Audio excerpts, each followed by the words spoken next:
Hey everybody, welcome to the Mana Leak. I'm John as always, and here we are for the final set review for Magic Core Set 2021. We're going to be doing green artifact and land cards in this review. There's not too many artifacts or lands. They're going to go pretty quick. Most of this is going to be about the green cards. This, of course, is a limited set review. We're currently streaming live on Twitch. We've got Twitch chat up there, and we've got Twitch chat over there voting for their cards. You can see where they're clicking. You should join us over on Twitch. It's a great place. We hang out, we play marbles, we give away playmats. We play words on stream, etc. Sometimes I build Legos with a beer, and it's a fun time. But we're going to start off with the first green card, which is Azusa, Lost But Seeking. Azusa is 2 and a green for a legendary creature human monk at rare. She's a 1/2. You may play 2 additional lands on each of your turns. I'm sure this might do something in Constructed, but this is a much more important phrase when there's the additional land drop, or you can play lands off the top of your deck. She doesn't do any of that. So sure, maybe you play her on turn 3 and then play 2 extra lands and you don't have a hand left. So yeah, you played a lot of lands, but now you're just top decking. So she's actually not that good. I think she's like a D+. I don't think you actually want to play her. When she's good, it means that you flooded and you aren't doing anything with the mana. And when she's bad, she's a 3 mana 1/2. D+, leave her for Constructed. Up next is Burl Fist Oak. Burl Fist Oak is 2 green for a creature tree folk at uncommon. It's a 2/3. Whenever you draw a card, Burl Fist Oak gets +2/+2 until end of turn. So this is the bad version. This is the sorry, it's not common, it's uncommon. This is the bad version of Lore Scale Quaddle. It doesn't get counters, but +2/+2 is still something. A 4/5 is still something to be reckoned with. And if you draw 2 cards, there are spells in this set that make you draw 2 cards. There's things that you can do to draw 2 cards, making it a 6/7. It's pretty good. This is a totally fine card. If you're in the blue-green draw cards deck, this is solid. And it's whenever you draw a card, so it's always +2/+2. I just missed that. I just got that as I was reading and thinking about this. This is actually always a 4/5 on your turn. Yeah, this card seems super solid. I think it's a B-, maybe even just a B. Assuming that you're... No, there's no trample or anything. I think it's a B- if you are in the blue-green draw cards deck. And even as a 4/5 for 4 on your turn, I think that's still like a C+. So B- for Burl Fist Oak. Up next is Canopy Stalker. Canopy Stalker is 3 and a green for a creature cat at uncommon. It's a 4/2. Canopy Stalker must be blocked if able. When Canopy Stalker dies, you gain 1 life for each creature that died this turn. If I'm not mistaken, this is exactly Gaia's Protector from Dominaria, with the when it dies, gain a life, which is not great. Gaia's Protector wasn't that great. I think there was something that some people were doing with that card a little bit towards the end of the format, but it was never very good. So I think Canopy Stalker is kind of like a C-. I don't think you really want to play it. 4/2 is just not great. And remember that must be blocked if able is not must be blocked by everything. If able, they can block it with the one thing that they don't care about. So C- for Canopy Stalker. Up next is Colossal Dreadmaw. It's 4 green for a creature dinosaur at common. It's a 6/6 trample. We know this card from Ixalan and other various sets. It's a very good card. It does the thing that it needs to do, which is damage. It is only a C+, but it's a very strong C+. You're going to be very happy with Colossal Dreadmaw. Just don't, play 10 of them or something. Up next is Cultivate. Cultivate is 2 and a green for a sorcery at uncommon. Search your library for up to 2 basic land cards, reveal those cards, and put 1 onto the battlefield tapped and the other into your hand. Then shuffle your library. Are you playing a 3rd color? This card is what you want. Are you not playing a 3rd color? This card is fine ramp, but it's 3-drop ramp. I want 2-drop ramp or 1-drop ramp. So, if you're only playing a 2-color deck, this is like a C. It can fix you if you've drawn your green but whiffed on your other color. That's too bad. But if you are splashing a 3rd color or a 4th color or a 5th color, then this will be the card that you want. So C to C+. Up next is Drowsing Pteranodon. Drowsing Pteranodon is 1 and a green for a creature dinosaur at common. It's a 3/3 with Defender. As long as you control a creature with power 4 or greater, Drowsing Pteranodon can attack as though it didn't have Defender. So 3/3 Defender for 2 is okay. I've played this card before. Similar. It was a 3/3 for 1 and a black, but I could just pay mana to get rid of Defender. Here, you have to get a 4-power creature down, which shouldn't be too hard in green, and especially in red-green. And then you have a 3/3 for 2, which is okay. This, I think, is a C+, assuming that you're I don't even think that you're assuming. I think every green deck is probably going to be able to turn this on. Green-white's going to turn it on with counters. A counter turns this on itself. So, yeah, you know what? Just a C+. I think this is always a C+. I think this is a decent card. Because even a 3/3 defender is okay, since we know that it's not going to always be a 3/3 defender. So, C+ for Drowsing Pteranodon. Up next is Elder Gargaroth. Elder Gargaroth is 3 green for a creature beast at Mythic. It's a 6/6 with Vigilance and Reach and Trample, and whenever it attacks or blocks, choose one, create a 3/3 green beast creature token, or gain 3 life or draw a card. It's an A+. It's insane. It's a 6/6 Vigilance, Reach, Trample that makes 3/3s or gains life or draws a card. It's an A+. There's not much else to say. This is going to be one of the Mythics where your opponent plays it, and you either remove it immediately or you scoop your cards up and begin to cry. A+. People have found the above A+ grade, A++. Up next is Feline Sovereign. Feline Sovereign is 2 and a green for a creature cat at rare. It's a 2/3. Other cats you control get +1/+1 and have protection from dogs. Whenever one or more cats you control deal combat damage to a player, destroy up to 1 target artifact or enchantment that player controls. There's not that many cats in it in the set. There's a similar amount of dogs. I think there's actually a little bit fewer dogs. It's a 2/3 for 3. It's all just flavor, right? It's all just flavor. There's not that many artifacts that you want to destroy or that many enchantments. It's a C at like an absolute floor because it's a 2/3 for 3. You can play it as a creature. I just don't think you're getting much out of this. If you have done it, if you've drafted a dozen cats, congrats, you have a C+. If you have drafted a dozen cats and you're playing against the dog deck, congrats, you've built a B, but really this is just a C. Up next is Fierce Empath. Fierce Empath is 2 and a green for a creature elf at uncommon. It's a 1/1. When Fierce Empath enters the battlefield, you may search your library for a creature card with converted mana cost 6 or greater, reveal it, put it into your hand, then shuffle your library. This entirely depends on, is your 6 mana or greater card good?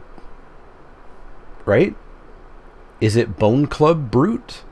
Or is it the, Mythic Scary... No, the Mythic Scary Hydra is a 5-drop. So is the Mythic Dragon. But yeah, this depends entirely on, is your big 6-drop scary or not? Do you have multiple big 6-drops that you would like? Because, of course, if you draw your scary, amazing 6-drop bomb and then you draw this, congrats, you're playing a 3-mana 1/1 that maybe doesn't draw anything, or maybe does draw a weaker 6-drop. I think this is just totally deck dependent. This ranges from a C+ to like a D. So, know when to play it, and when you play it is when you have preferably multiple 6-drops that are good, which is already a bit of a rarity. You don't typically want multiple 6-drops, so be careful with this. Be careful. C+, C-. Up next is Fungal Rebirth. Fungal Rebirth is 2 and a green for an instant at uncommon. Return target permanent card from your graveyard to your hand. If a creature died this turn, create 2 1/1 green Saproling creature tokens. So I don't usually like this effect, but it's instant speed, which makes it better. Getting 2 1/1s in case something died is cute, I guess. I'm not going to try to make that be the only way that I play this, but instant speed return a permanent is always better than I think it should be. Normally I would say, this is like a C-, but I think this is really more of like a B-. Instant speed regrowth is just... It does work. It does work. B- for Fungal Rebirth. We'll see. Maybe I'm too high. Maybe I've overcorrected.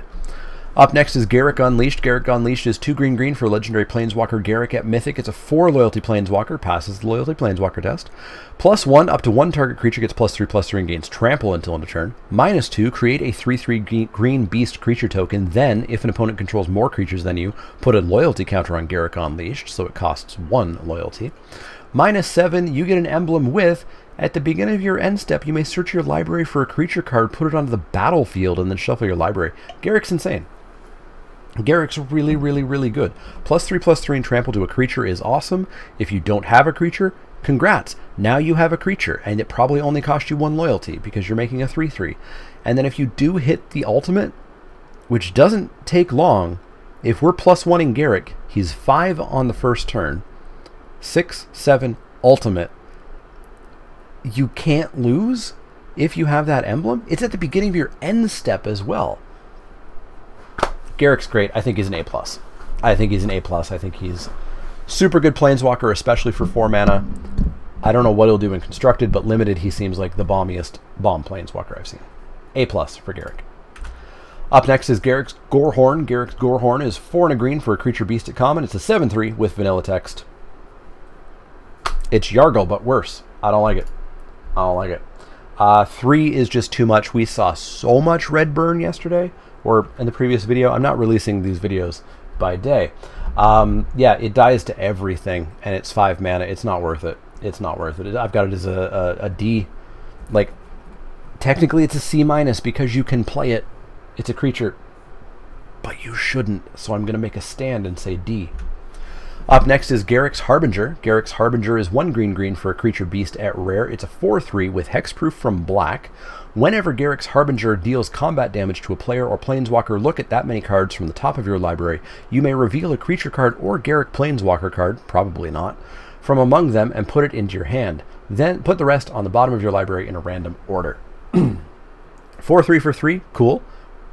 Randomly just completely hose my black opponent, cool. It's just like Vinemare. It's my Nightmare of Vinemare from M19. And then if I deal combat damage, probably draw a card, a relevant card, a creature card. Cool.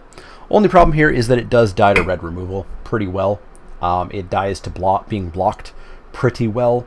I think this is probably like a B-, except when you're randomly against an opponent who's playing black and all they have is black creatures down and you're gonna just roll over the floor with them. So this is a B-, and randomly it's just gonna be even better than that. Up next is Garrick's Uprising. Garrick's Uprising is 2 and a green for an enchantment at uncommon. When Garrick's Uprising enters the battlefield, if you control a creature with power 4 or greater, draw a card. Creatures you control have trample. Whenever a creature with power 4 or greater enters the battlefield under your control, draw a card. Boy, didn't we have this card for 2 and a green recently? Probably not recently, but in Ixalan, where it was if you had a 4-power creature, you drew a card. So this is you get a card right away if you have a big creature, and then every big creature draws a card, and every creature has trample? Seems really good. Seems really good. You obviously have to build around this. You have to make sure that you're doing this thing. But if you're doing this thing, this card's going to be fantastic. This is something that I would side in Return to Nature for. This is just super, super good. It is a much better Furious Rise. I think this is a B-. You need to be careful. You need to build around it, but I think the payoff is super here.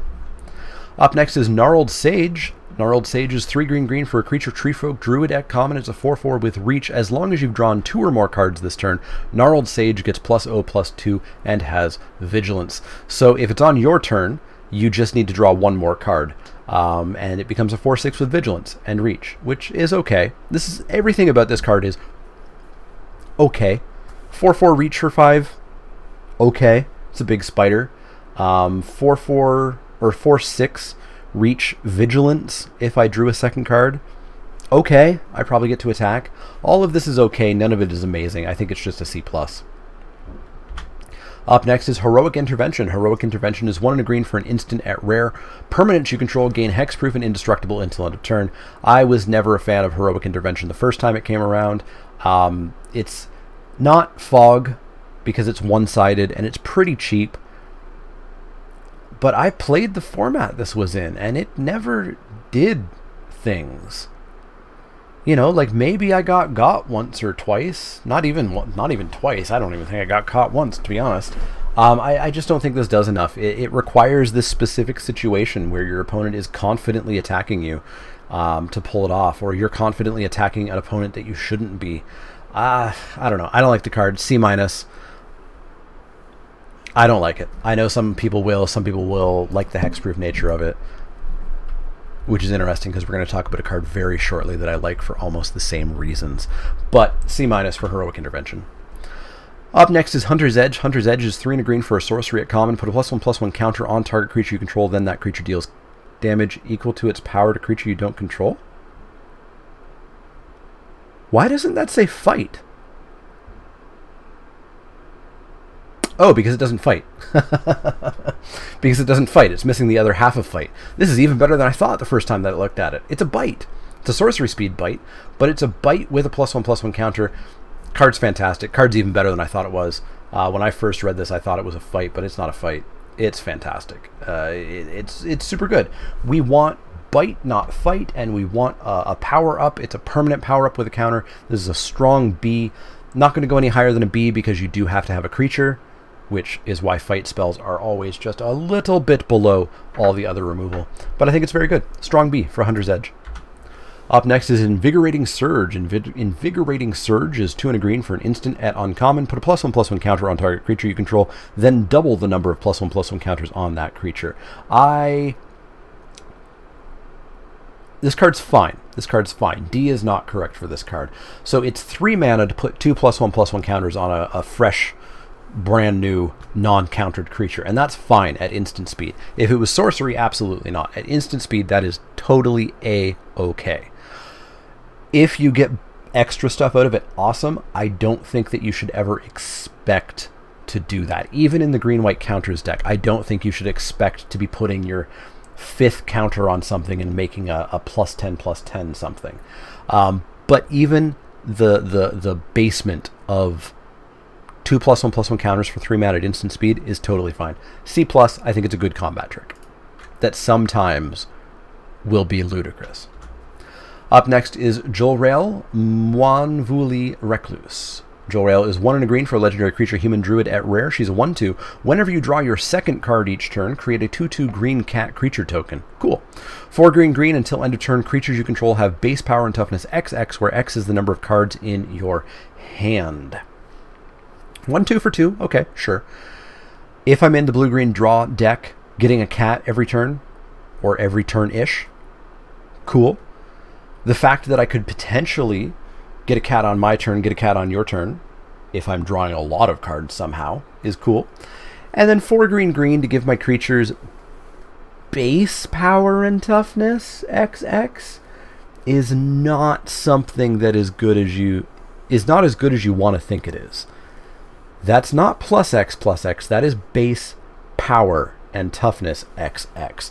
So even if you have, 4 cards in your hand, like how many cards are you going to have in your hand on turn 6, 7, 8, 9, 10 when you're casting this? 3, 4? You might be upgrading some creatures, but you're in green. You're going to be downgrading some creatures. You're going to be turning your Colossal Dreadmaws into 4/4s. Like, that's tricky. That's very tricky. So I think this does go down a bit. Obviously, in green-white counters, it can be very nutty because the counters don't change. The counters add to whatever it is. I do think this card's good. It's very low cost to put this into your deck. It's 2 mana 1/2, which is weak, but getting those cats is going to be huge. So I think if you're in green-blue, man, you really want to be in green-blue-white for this card. If you're in green-blue or if you're in green-white, I think this card's probably around a B-. If you're somehow in all 3, I think this card could go even higher. Just be careful of being too high on this card. I think people will overrate it to start, but it is good. Up next is Life Goes On. Life Goes On is a single green mana for an instant at common. You gain 4 life. If a creature died this turn, you gain 8 life instead. No. No. I don't care that it's a single green mana. I don't care that it's instant speed. I don't want to gain... In green, I don't want to... In this format, I don't want to gain 4. I don't want to gain 8. It's an F-. Up next is Llanowar Visionary. Llanowar Visionary is a Llanowar elf that mutated with an Elvish Visionary. Llanowar Visionary is a 2 and a green creature elf druid at common. It's a 2/2. When it ETBs, draw a card, tap it to add green mana. I like this card a lot. 3 mana is a little expensive for mana dorks. That's definitely the top end of where I like them, but it's still okay if they're relevant, and a 2/2 is relevant enough, and drawing a card is pretty decent. I think this card's very good. I think it's around a B-. Every green deck wants more mana. This gives you more mana. Every green deck wants to draw more cards. This draws cards. I think this is just a very good card. B- for Llanowar Visionary. Up next is Ornery Dilophosaur. Ornery Dilophosaur is 3 and a green for a creature dinosaur at common. It's a 2/2 with Death Touch. Whenever Ornery Dilophosaur attacks, if you control a creature with power 4 or greater, Ornery Dilophosaur gets +2/+2 until end of turn. I don't want to attack with my Death Touchers unless they have First Strike or Lure or something like that. So I also don't want to pay 4 mana for my Death Touchers. This card's not bad. We're not giving this a D. I don't even think we're giving this a C-, but I think it is just a C. It's expensive. It doesn't do what I want to do with Death Touchers. It's still fine, and I'll still play it. So I'll go with a C on this, but I don't think it's terribly good. It misses on what I want this card to do. I want it to be cheaper. I want it to be like a defensive Death Toucher, or I want it to have a reason to attack with Death Touch. C. Ornery Dilophosaurus. Up next is Portcullis Vine. Portcullis Vine is a single green mana for a creature plant wall. At common, it's an 0/3 with Defender. Pay 2 tap, sacrifice a creature with Defender, draw a card. This card was in Return to Ravnica, I believe, and it was okay. It's not bad. It's an 0/3 for 1, so it's going to block for a little tiny bit, and then when it's no longer useful, you turn it into not a real card, you turn it into a random card. That's not horrendous. You still don't really want to play this. It doesn't last long enough to go crazy with it. It obviously helps for the green-black Morbid deck, which honestly I haven't seen good enough payoffs to super care about yet. Yeah. It's probably not amazing. It's around a C+. If you really need to sacrifice creatures or make creatures be dead to turn things on, there's probably better ways. Up next is Pride Malkin. Pride Malkin is 2 and a green for a creature cat. At common, it's a 2/1. When Pride Malkin enters the battlefield, put a +1/+1 counter on target creature you control. Each creature you control with a +1/+1 counter on it has trample. So it's a 3/2 for 3 if you don't have any other place to put a counter. Otherwise, it's a 2/1 for 3 that puts a counter somewhere else, and that counter is also a trample counter for an amount of time as long as this cat lives. Plus, if you happen to be green-white counters, a lot of your creatures have trample. So this depends on how much you're using the counter trample effect. If this is like your only counter in the deck, this is still a C, maybe even a C+. And if you are in the green-white counter deck, this probably goes up a little bit higher. I still don't think it makes a B+. I think it's just a strong C+ at that point. And yeah, the flavor doesn't make any sense. Why is a cat getting bigger and trampling? Up next is Primal Might. Primal Might is X green for a sorcery at rare. Target creature you control gets +X/+X until end of turn. Then it fights up to 1 target creature you don't control. This is good. This is really good. +5/+5 and fight sounds really good. Give this to a Dreadmaw or anything with trample, and this is going to be nutty. Give this to a flyer, and it's going to be nutty. Or just give it to a creature and kill their only blocker, and it's going to be pretty crazy. This is a very good card. It's a first pickable rare. It's a fight spell, so again, you have to have a creature, so we're not going to go any higher than a B+ on this, but it is a B+. Great fight spell. Best fight spell? Up next is Quirion Dryad. Quirion Dryad is 1 and a green for a creature Dryad. At uncommon, it's a 1/1. Whenever you cast a spell that's white, blue, black, or red, put a +1/+1 counter on Quirion Dryad. So it's a 1/1 for 2, which is bad, but the first counter makes it okay, and then it just gets better from there. Unless you're playing mono green or heavy green, this card's going to be totally fine. It's going to be a C+. If you're playing like a 3-color deck and you're definitely casting a lot of non-green, it could get out of control. The trick here is it's going to take time for it to get out of control. Remember, you're not probably casting like 3 or 4 spells a turn. You're probably casting 1, which means it's 2/2, then it's a 3/3, then it's a 4/4. It's not like this is going to jump from being a 3/3 to being an 8/8 in one turn. So it's fine. It's a strong C+. I don't know if it creeps up to a B-, but it is a very strong C+. Up next is Ranger's Guile. Ranger's Guile is a single green mana for an instant. At common. Target creature you control gets +1/+1 and gains hexproof until end of turn. I like this more than Heroic Intervention. I think it boils down to being a single mana. Yes, Heroic Intervention gives all of my creatures hexproof, but how often are you trying to save all of your creatures from removal? Typically you're trying to save 1 creature from removal. Indestructible obviously is a very different thing and very important for that card. But I have always found Ranger's Guile fine. I'll often play the first one as about a C. It's not something I go super out of my way. It's not like a C+ combat trick, but it does what it needs to do. It's a C. Up next is Return to Nature, another of my preview cards from War of the Spark, I think. Return to Nature is 1 and a green for an instant. At common. Choose 1, destroy target artifact, destroy target enchantment, or exile target card from a graveyard. It's a D+. You should never ever main deck this, and then you're going to bring this in out of the sideboard to kill an important artifact or an important enchantment, or to turn off Reanimator. which is very relevant in this format. So D+ for Return to Nature. Don't main deck it, but sideboard it readily. Up next is Run Afoul. Run Afoul is a single green mana for an instant at common. Target opponent sacrifices a creature with flying. It's not Plummet. So if we're up against the blue-white flyers deck and they have a couple of blue-white flyers, they're going to sack the worst one, and not the one I want. But it's still instant speed, anti-flyer hate. It's 1 mana instead of 2. You're still going to side this in against anything that has flying that you're afraid of. It's going to be way better when your opponent has like that 1 dragon rather than your opponent is blue-white flyers.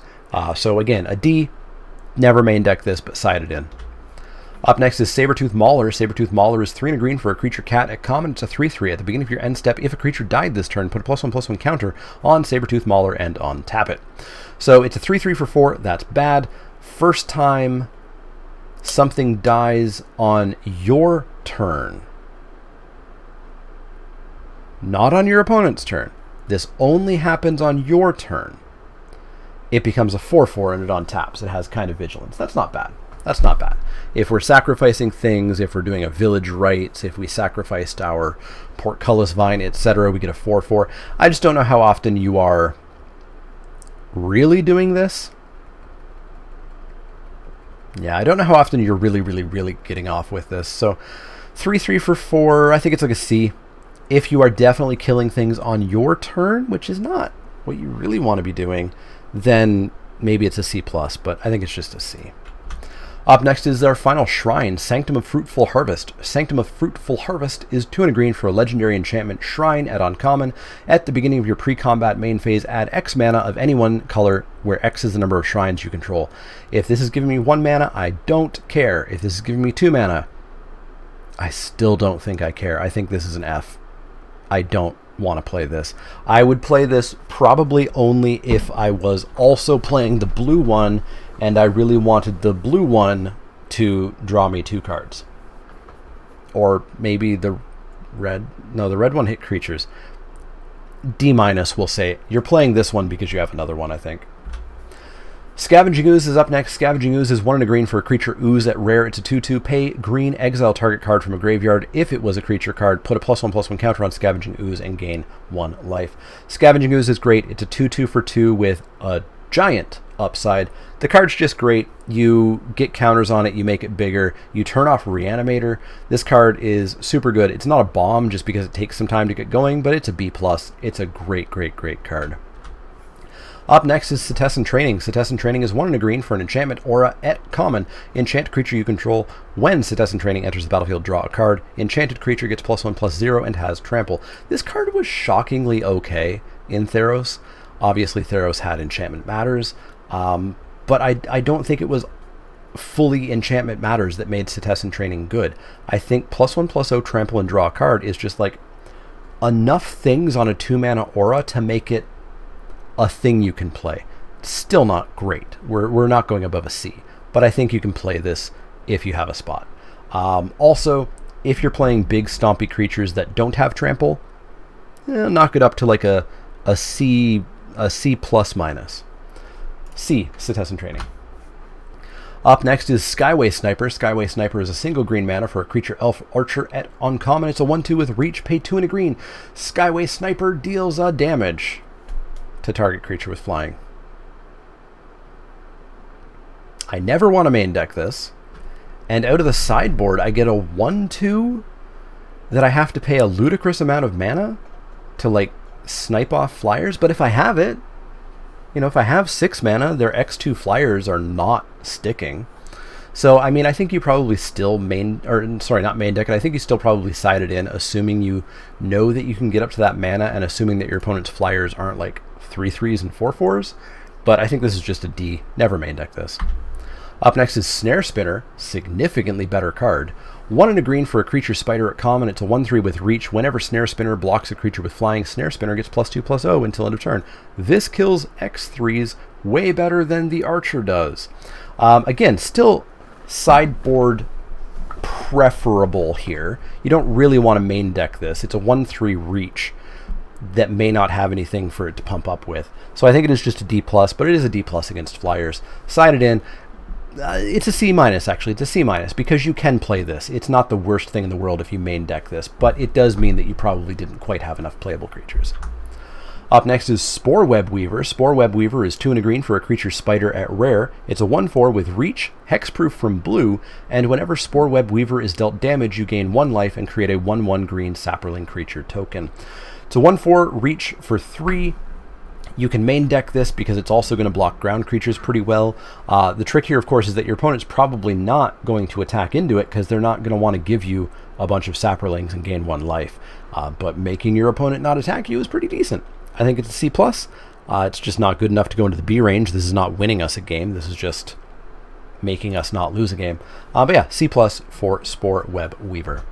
Up next is Thrashing Brontodon. Thrashing Brontodon is 1 green for a creature dinosaur at uncommon. It's a 3/4, pay 1 generic mana and sacrifice it.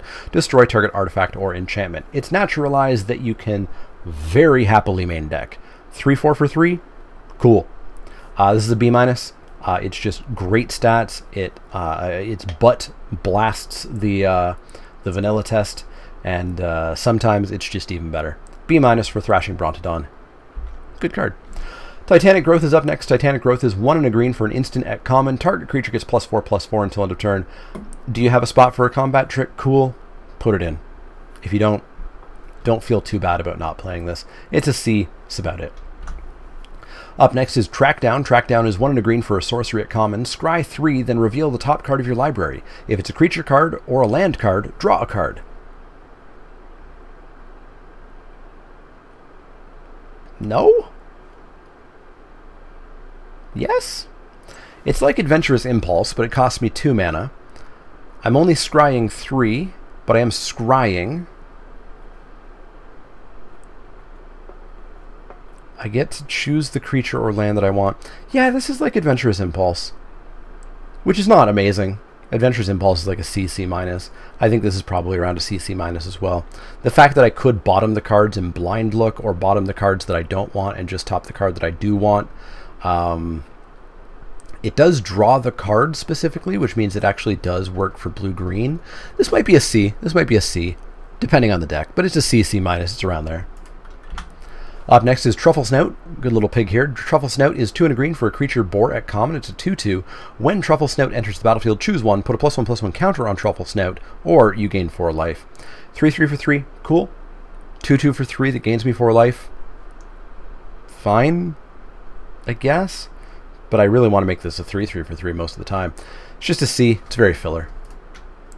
Up next is Warden of the Woods. Warden of the Woods is 4 green for a creature treefolk at uncommon. It's a 5/7 with vigilance. Whenever Warden of the Woods becomes the target of a spell or ability on opponent controls, you may draw 2 cards. 5/7 for 6. Vigilance is not trample, but still a good card for 6 mana. And if my opponent wants to kill it, I get 2 cards. That's good. I think this is a B-. I think it's a big ol' stompy creature that attacks really well, blocks really well, doesn't have reach despite being a tree, and then if my opponent wants to kill it, they draw 2 cards.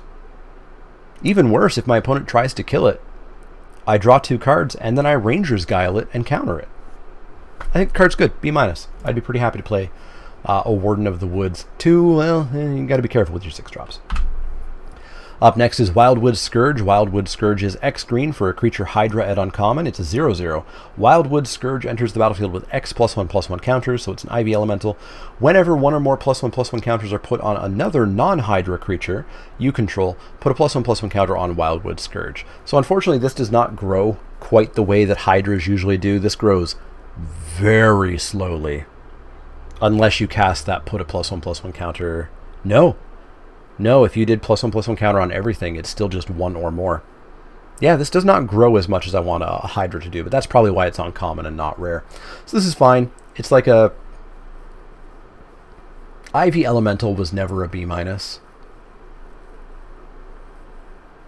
was never, ever a B-. Oh yes, it would count all the creatures. It's whenever 1 or more is put on another creature. So yes, it would count on putting 1 on each. It's a B- if you are definitely in the green-white counters deck. Otherwise, I think it's just a strong C+. Up next is Artifacts. We're done green. Green looks good. Green looks stompy. I didn't quite see the payoffs at all for black-green. Black-green seems like the weakest supported deck, but it was also the weakest idea. It was play mid-range and kill things and get a little bit of bonus. Saw some payoffs for green-blue, some payoffs for green-white, green-red, definitely some payoffs. But yeah, green-black is looking weird to me. Anyways, we're on to artifacts, and then we've got lands. Up first is Chromatic Orrery. Chromatic Orrery is 7 generic mana for a legendary artifact at Mythic. You may spend mana as though it were mana of any color. Tap to add colorless, which is also mana of any color. Pay 5 tap, draw a card for each color among permanents you control. This card's an F. It's 7 mana. I don't want to ramp at 7 mana. I don't need to fix my mana to every color at 7 mana. It's an F. Don't play this card. You'll win way more if you don't play it. You might have less fun, but don't play it. Up next is Chrome Replicator. That's right, it's Iron Man apparently. Although I'm sure somebody's going to tell me this is actually some other superhero. Chrome Replicator is 5 generic mana for an artifact creature construct at uncommon. It's a 4/4. When Chrome Replicator enters the battlefield, if you control 2 or more non-land, non-token permanents with the same name as one another, create a 4/4 colorless construct artifact creature token. If this is a 5 mana 4/4, I'm not terribly happy. It's like a C-. If it's a 5 mana 8/8, by which I mean 2 4/4s, it's pretty good. Trick is, I don't think you can ever guarantee that this is going to be a 4/4 and a 4/4. Like, even if you have 4 copies of something, you just don't know that you're going to draw them both, have them both down, have them not die. I'm not going to be optimistic about pulling this off, so I'm going to keep this at a C-, and sometimes it'll work, but it's never going to work for me because I'm never going to play it. Up next is Epitaph Golem. Epitaph Golem is 5 generic mana for an artifact creature golem at uncommon. It's a 3/5. Pay 2 generic mana, put target card from your graveyard on the bottom of your library. Why? Why? You're not accessing the bottom of your graveyard. It's a 3/5 for 5. It's deeply mediocre. It's a creature that you can play if you desperately need a 5-drop, but I don't feel like anybody ever desperately needs a 5-drop. It's like a D+, C-. Up next is Forgotten Sentinel. Forgotten Sentinel is 4 generic mana for a 4/3 artifact creature golem at common. Forgotten Sentinel enters the battlefield tapped. No? There's better 4-drops out there. I don't want a 4/3 that comes in tapped. I've got this at like a C-. At least it's not a 5-drop, but C- for Forgotten Sentinel. Up next is Mazemind Tome. Mazemind Tome is 2 generic mana for an artifact at rare. Tap, put a page counter on Mazemind Tome, scry 1. Cool. Pay 2, tap, put a page counter on Mazemind Tome, draw a card. Cool. When there are 4 or more page counters on Mazemind Tome, exile it. Not cool. If you do, gain 4 life. This is unfortunate. If this card didn't exile itself and I could just scry every turn, this card would be great. If I could draw whenever I wanted to put mana into it, that'd be great. Only doing this 4 turns, it's still decent. 4 turns is a while. But I feel like with 4 turns, I definitely want to be drawing 4 cards. I don't want to be putting page counters on with scry. So I think this is like a C, maybe even a C+. We'll have to see if it only lasting for 4 turns is just too much of a detriment. But I'm going to set it at a C to start. We'll see how it goes. I was very disappointed when I saw that this exiled itself eventually. Up next is Meteorite. Meteorite is 5 generic mana for an artifact at uncommon. When Meteorite enters the battlefield, it deals 2 damage to any target. Tap, add 1 mana of any color. This card was okay in Origins or M15 or wherever it was, but I don't know if it's going to be all that okay in this set. 2 damage is just not very much, especially not for 5 mana. Getting a mana rock at 5 mana is not what you want. I think this is probably a C-. I think power creep has crept up with this, and this just is not as good as it used to be. And even then, it wasn't good. It was just fine. C- for Meteorite. Up next is Palladium Mirror. Palladium Mirror is 3 generic mana for an artifact creature mirror at uncommon. It's a 2/2 tap, add colorless. So 3 mana mana dork that taps for 2 mana? That's pretty good. Mana dork that goes in any color, doesn't have to be green. That's also pretty good. I think this is a solid C+. I would play Palladium Mirror in most decks, probably not aggro decks, but I'd play it in most decks where I have any desire for more mana. So C+ for Palladium Mirror. Up next is Prismite. Prismite is 2 generic mana for an artifact creature golem at common. It's a 2/1. Pay 2, add 1 mana of any color. So you can filter mana, but it does cost you to do so. This is a C-. Honestly, if you're splashing, it's a C-. I guess it's a C- because it is a piker. I have played these as a 2 mana 2/1 just because I needed a creature. But there's better ways to fix your mana. There's better ways to do everything this card does. It's a C-. Up next is Short Sword. Short Sword is 1 generic mana for an artifact equipment at common. Equipped creature gets +1/+1. Equip 1. This is not good enough. This is not like the Scythe. +1/+1 for a single mana is just not good enough. I don't like this card. I did not like this card in Dominaria. I don't think I ever really played it, and I'm not going to play it here. C- for Short Sword. Up next is Silent Dart. Silent Dart is 1 generic mana for an artifact at common. Pay 4, tap, sacrifice Silent Dart. It deals 3 damage to target creature. That's a lot of mana. That's a lot of mana. We had this in one of the Ravnica sets, and it was not good at all. It was borderline unplayable. Here, I think it's just as borderline unplayable. I think it's like a C-. In fact, no, I think it's just a D. It's way too much mana to spend. We've seen a lot of burn. There's a lot of black removal. There's green fight spells. I don't think you need to play this. Don't play this for that one stupid dragon. D for Silent Dart. Up next is Sky Scanner. Sky Scanner is 3 generic mana for an artifact creature Thopter at common. It's a 1/1 with flying. When Sky Scanner enters the battlefield, draw a card. This card's good. This card's really good. 3 mana, 1/1 flyer, gets in for some damage, replaces itself by drawing a card, goes in every deck. Sky Scanner was great last time we saw it, and it's going to be very good here. It's a very strong C+. Up next is Solemn Simulacrum. I don't like this art. Solemn Simulacrum is 4 generic mana for an artifact creature golem at rare. It's a 2/2. When Solemn Simulacrum enters the battlefield, you may search your library for a basic land card, put that card onto the battlefield tapped, then shuffle your library. When Solemn Simulacrum dies, you may draw a card. This card's good. It's 4 mana for a 2/2, but it ramps you, it fixes your land. When it dies, it draws a card. The card is totally good. In limited, it's not a bomb. I don't even think we go up to the B range. Maybe we do just go up to the B range because it can go in every deck. So let's go B- on Solemn Simulacrum, but it is on the lower end of the B- range. Up next is Spark Hunter Masticore. Spark Hunter Masticore is 3 generic mana for an artifact creature Masticore at rare. It's a 3/4. As an additional cost to cast this spell, discard a card. Protection from Planeswalkers. Pay 1, Spark Hunter Masticore deals 1 damage to target Planeswalker.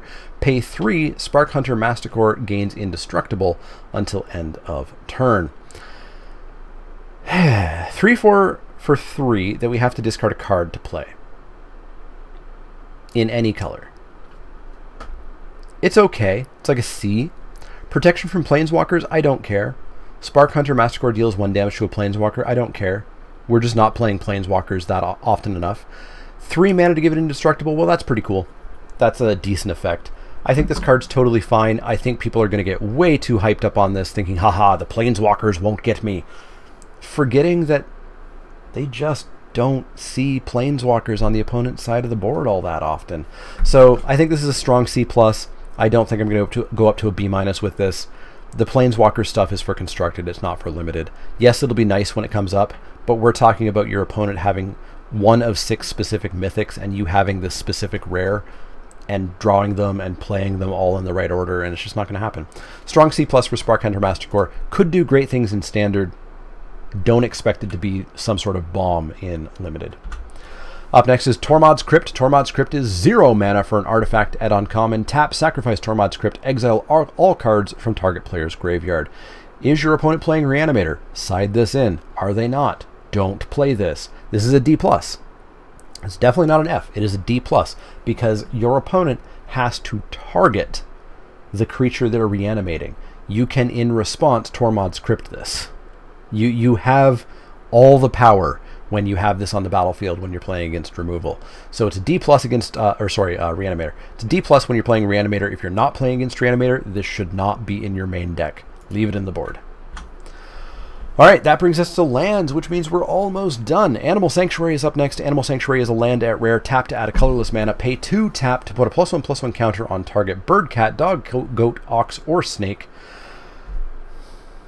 Are there goats or oxes in this set? There are no oxes. There are no goats. there is a rare snake and an uncommon snake.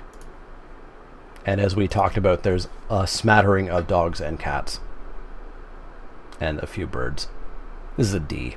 This is a D. If you successfully build around this, you still have to draw this card. And you're still only putting one counter on one creature. It's a D. You shouldn't play this card, even if you're like super deep on the bird, cat, dog, goat, ox, snake deck. D. Up next is our dual lands with Bloodfell Caves and other cards. We've got Bloodfell Caves, Blossoming Sands, Dismal Backwater, Jungle Hollow, Rugged Highlands, Scoured Barrens, Swift Water Cliffs, Thornwood Falls, Tranquil Cove, and Wind Scarred Crag. These are all okay. If you are in both of these colors, you play these cards, and they will help your mana, and they will gain you a life, and that is fine. And if you are in one of these colors, and your deck is a little bit slow, you could play it and gain a life, and it's okay. It's a C. That's about all there is to say. Fabled Passage is back. Fabled Passage is a land at rare. Tap and sacrifice Fabled Passage. You get to search your library for a basic land, put it on the battlefield, tap, then shuffle your library. Then if you control 4 or more lands, untap that land. Again, are you playing more than 2 colors? Fabled Passage is pretty darn good. It's Evolving Wilds, and sometimes it's better. If you're playing 2 colors, it's a harder sell to put this in. So C+ if you're in a 2-color deck, but that's about all there is for Fabled Passage. Radiant Fountain is up next. Radiant Fountain is a land at common. When Radiant Fountain enters the battlefield, you gain 2 life. Tap to add colorless to your mana pool. I guess this is actually, finally, at the end of our entire set review, a way to actually get a good bit of life, to get those 3 life gain things going. It's common. You can expect to see 2 of these in every draft pod, possibly more. You have to have a reason to play this. Don't just play this for no reason. This is like a C+ in the black-white life gain deck. If you're not black-white life gain, this is like a D. Don't hurt your mana base for this.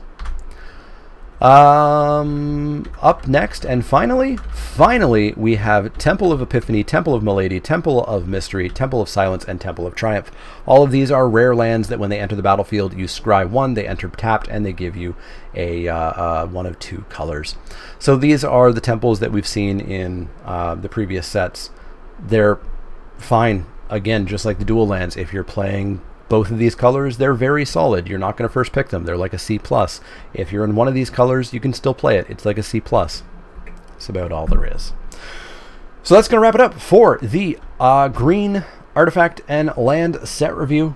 That's going to wrap it up for all of M21 set review. Let me know what you agree with, disagree with, etc. Let me know if you're excited for this format. I'm liking the look of it so far. It looks lower powered, which is exactly what I want to see. I'm super excited to draft this. I like core sets generally, so let's hope it's good. As always, you can find me over on Twitter, Twitch, and Facebook. If you were on Twitch, you would have been up here in the chat. You would have been here clicking on the votes and playing marbles and winning playmats and etc. So make sure you're following on Twitch. But if you have any questions, comments, or suggestions, let me know. Like, share, subscribe. See y'all next time.